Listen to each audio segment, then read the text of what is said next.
Lastly, number 7, what do we got? Addressing forgetfulness. Someone repeatedly forgets important tasks or information, and the passive-aggressive person turns around and says, wow, you're really good at forgetting things, aren't you? In this context, the person is annoyed by the forgetfulness and masks their frustration with sarcasm. You see the common themes here. The abrasive person, forgetting stuff again. Listen, we don't get paid to remind you, so hey, try to keep up, yeah? A little bit too over the top. So this is when the colleague is openly frustrated and critical about the repeated forgetfulness. Now, what does the powerful person do? It seems like this slipped your mind again. Let's find a way to keep track of it. So this is when a manager or team leader wants to address the issue constructively, focusing on solutions rather than criticism. So that's the end of the 7, and these rephrased versions aim to maintain a constructive and respectable tone, focusing on clear communication and collaboration rather than implying criticism or frustration.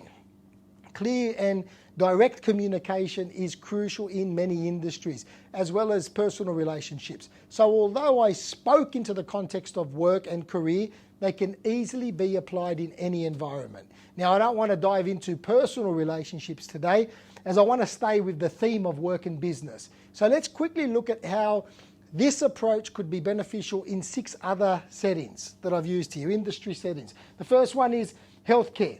Direct communication can avoid misunderstandings and ensure patient safety. For example, instead of saying, do you think you might be able to take your medicine?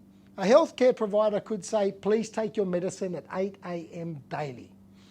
In IT, information technology, to avoid confusion with troubleshooting, direct language is key. And this one's a simple one. So rather than sarcastically saying, maybe you could try rebooting the system, how many of us have heard that? An IT professional might turn around and say, please reboot the system now. And in education, teachers can provide unambiguous feedback by using direct language, such as replacing, you might want to study more for the next test with, I recommend studying chapters 3 and 4 for the next exam. Hospitality. In customer service, clarity can improve guest experiences. So if you think you'll need anything else, becomes, let me know exactly what you would like to make it a more comfortable stay for you. Retail.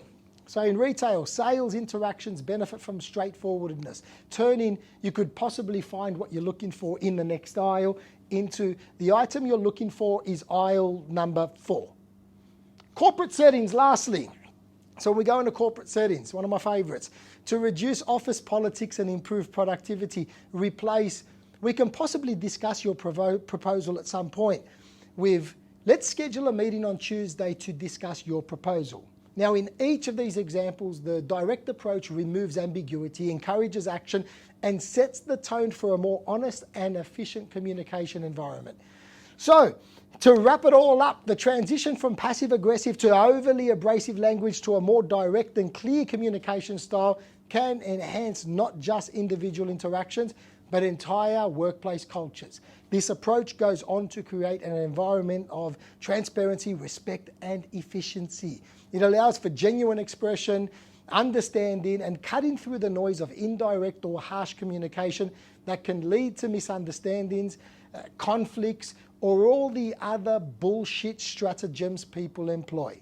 Taking this style of communication on does not mean discarding politeness or empathy. It's about striking a balance, being straightforward without being dismissive, being assertive without being aggressive.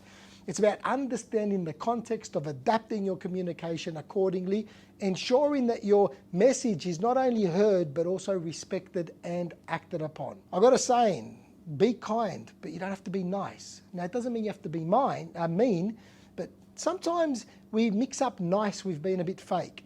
So like anything we take on to learn, communication is a skill that can be learned and honed because it involves being aware of not just what you say, but how you say it. It's not just words, but it's also tonality and body language. So choosing to be direct and clear, you're going to be taken so much more seriously. You can go on to build better relationships on trust, create more collaborative and productive workplaces, and lead with confidence and certainty.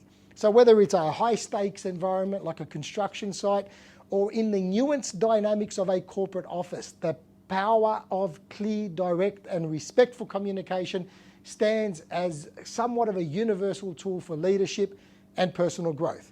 So take these insights and apply them to your daily interactions. Changing not just how you talk, but how you lead in every aspect of your life. Like I said, it's just not career. This can be adapted into all kinds of environments and domains.